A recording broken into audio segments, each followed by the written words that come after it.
Budgeting, what you should know about managing your money. Budgeting is not an enjoyable activity for most of us. However, it is imperative to take ownership of your finances if you were to plan for the future and pay your expenses in a timely manner. This may be difficult to accept, but how we view money today has a lot to do with how our relationship with money began in our youth. Are you afraid of money? Do you cringe when you think of balancing your checkbook? You are not alone, and this workshop hopes to give you some tools for your financial toolkit. The first step is to get started. Start small, but start. Sit down with a notebook, pad of paper, or a Word document. It matters not, and a pen or pencil. You probably have life goals and career goals, and it is just as imperative to have financial goals if you are to be successful in managing your finances. The next step is creating the budget. Now, this is where the rubber meets the road, and you need to be honest about how much you are spending in relation to your incoming income. Step 1 is determining your income. Step 2 is identifying your fixed expenses. These could be your mortgage, rent, utilities, loan, credit cards, insurance, retirement fund, emergency fund, transportation fund, etc. Step 3 is identifying your variable or changing expenses. Some examples are your groceries, restaurants, entertainment, clothing, shopping, gym memberships, charities, etc. Step 4 is whatever is left over, and that should be your savings. Step 5 is evaluating your budget. Review each category and be discerning about how you're allocating money. And then check in at the end of each month to make sure you're on track. The first step to the 50-20-30 plan is to create a spreadsheet or use the notebook mentioned earlier and write down everything you spend money on. Do not forget any automatic deductions from your checking account. Be as complete as possible, but you might have to add some expenditures you forgot later on. Here is what the breakdown will look like. 50% of your after-tax income will go to needs, 20% going to savings and or debt repayment, and 30% is allocated for wants. If you're interested in the spreadsheet that has this formula calculated for you, feel free to Google it, and there are spreadsheets available. Watch this video about Dave Ramsey, an American businessman and author who worked his way out of millions of dollars in debt. His money management plan, the 7 Baby Steps, has helped millions of people live debt-free lives. Thinking about getting into Dave Ramsey's Baby Steps? Here's a simple breakdown of all 7 steps.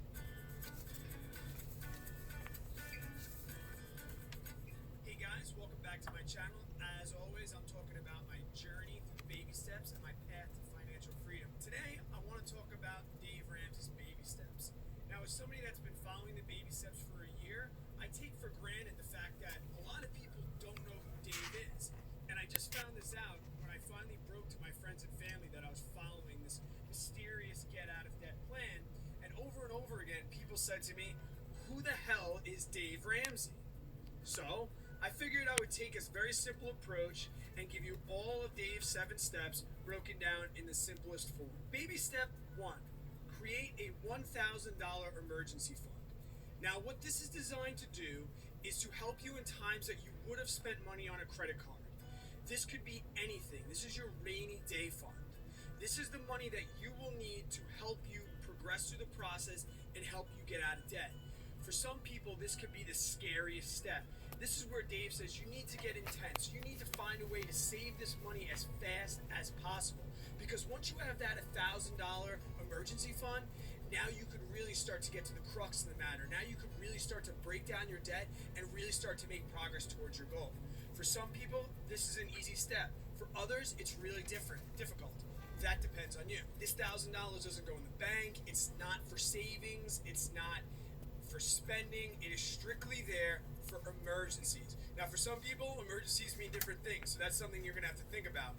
But this is strictly for emergencies. This is if the car breaks down. This is if you have to fly somewhere for a funeral. This is if, I don't know, whatever emergencies you might have, this is to cover that to avoid you having to use credit cards. Baby step 2.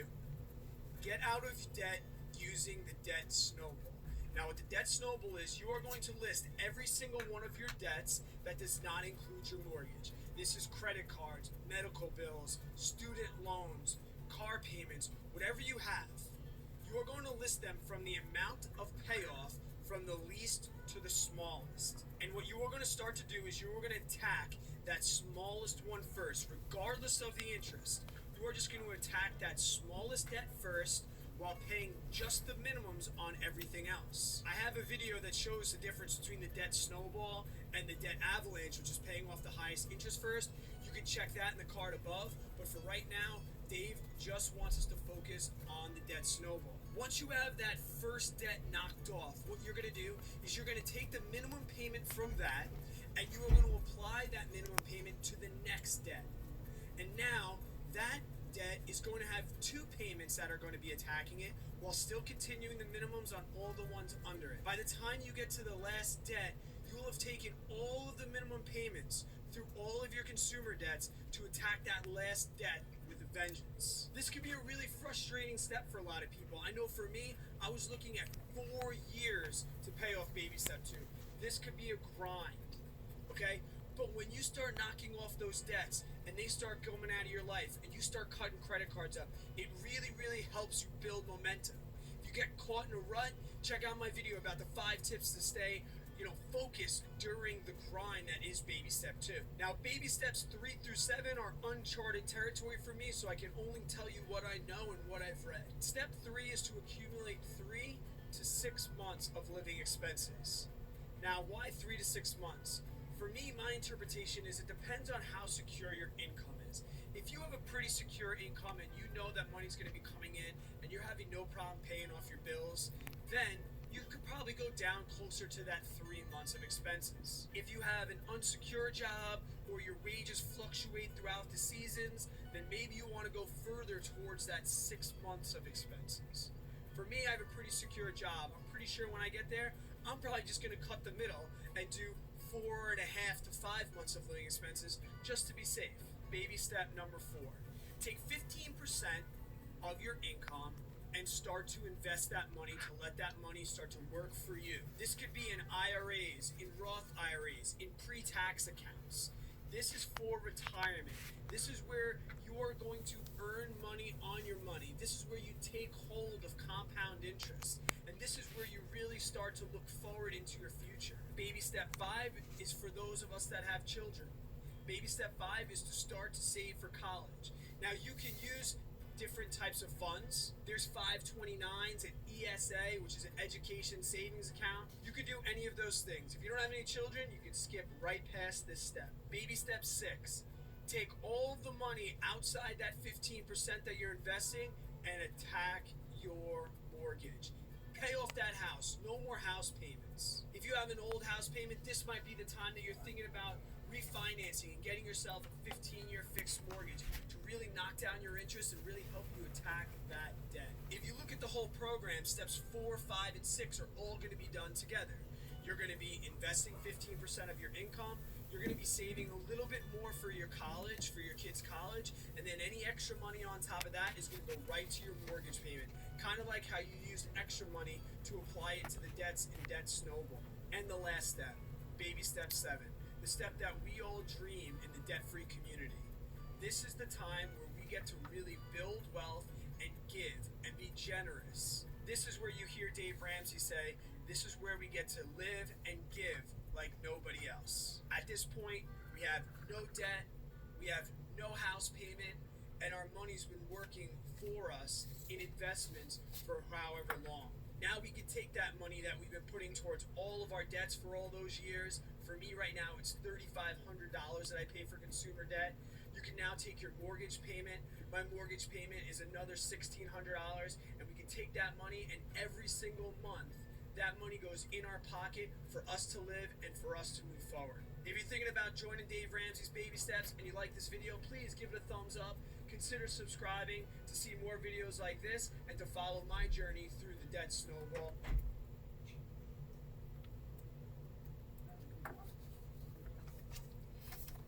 Take a moment and watch Robert Kiyosaki, who is a businessman and author who focuses on financial education.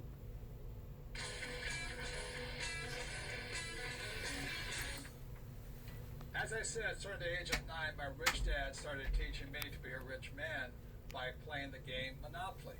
So in 1994, my wife Kim and I decided, why don't we put onto a game board what my rich dad taught me so people can have fun learning. So this here is the cash flow game. There's actually 2 game boards. This is the first one. The first thing here you notice there's 2 tracks. This is called the fast track, and this is called the rat race. And most people are trapped in the rat race. So if you follow the advice of go to school and get a safe, secure job and buy a house and have kids, you get stuck inside this rat race and you never get out. So the object of the cash flow game is to increase your financial IQ so you can get out of the rat race, to have more passive income so you don't have to work anymore, so your money's working hard for you. Then you get on the fast track. Now there really does exist a fast track. In 1933, a man named Joseph Kennedy, father of President John Kennedy, head of the, I think it was the SEC, declared that the fast track was only for rich guys and women. So you had to be a rich person to invest on the fast track. So today, the investments I do are not in the rat race. I don't buy stocks, bonds, and mutual funds. I invest out here. So to invest out here, number 1, you have to be rich, and number 2, you should be financially educated. The reason so many pro athletes and movie stars lose their money is they have the money, but they don't have the financial education, so they get taken by some of the biggest land sharks on planet Earth who operate out here. So if you're going to be out here, you need 2 things, money and education. So that's what this game board is designed to do, and it's to assist you to get out of the rat race and onto the fast track. So this is the first game board of the cash flow game, and now we'll go on to the second game board. And this, you may recognize, is a financial statement. This financial statement is what separates cash flow from the game of Monopoly. This financial statement here, and don't get intimidated by it, but it's a very important aspect of your financial education. For example, is my banker has never asked me for my report card. My banker has never asked me, if I had good grades, what school I went to. When I go to borrow money, millions of dollars, my banker wants to see my financial statement. So in the real world, outside of school, this is your report card. Your financial statement tells the banker how smart you are or you need remedial education. So cash flow, the game was designed to make this, which is technically known as accounting, the single most boring subject on earth, fun. So cash flow teaches you 2 things. It takes the most boring subject on earth, which is accounting, married with the most terrifying subject on earth, which is investing, and we put it together in a game. So this here is a very important aspect of the cash flow game. It's what separates Monopoly from cash flow. So let's go back to the cash flow game, and I'll explain how putting both accounting and investing together is a very important educational tool for your financial education. So now you've seen the second board game, which is the financial statement, and that part can be intimidating to some people, especially if you're not good with numbers or words or just getting new. So let me explain to you why games are so important. As a child, I didn't do well in school. Every time I made a mistake, the teacher would punish me. I don't have a good memory. I was probably ADD, it's hyper fidgety and all this stuff. So the reason I love games and the reason I created the cash flow game is whether you did well in school or not, the more you play this game, the smarter you get. And the problem with my poor dad was he thought making mistakes was bad. Look, the only place it's bad is in school. In the real world, the person who makes the most mistakes and learns from it wins. So the reason I created the cash flow board game to get you out of the rat race is you can play this game over and over and over. I want you to make as many mistakes as you can. We have cash flow clubs and cash flow franchises. You can play this game for free or for a very nominal cost. But I hear so many people say, well, I played the game once. I said, well, how do you learn anything once? You don't learn to be a great golfer playing once. You don't learn to drive just driving once. True education is about repetitive, making mistakes, trying new things, and learning. So the beauty of the cash flow game is have fun. Make as many mistakes as you can. Play it as often as you can. Take risks. It's only playing money. Have a good time.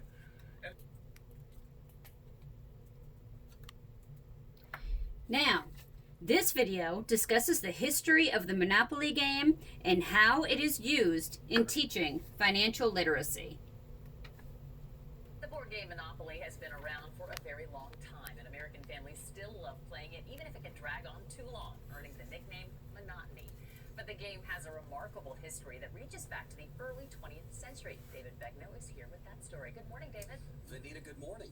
The history is legendary. The Beatles played Monopoly in a New York hotel room on their first U.S. tour.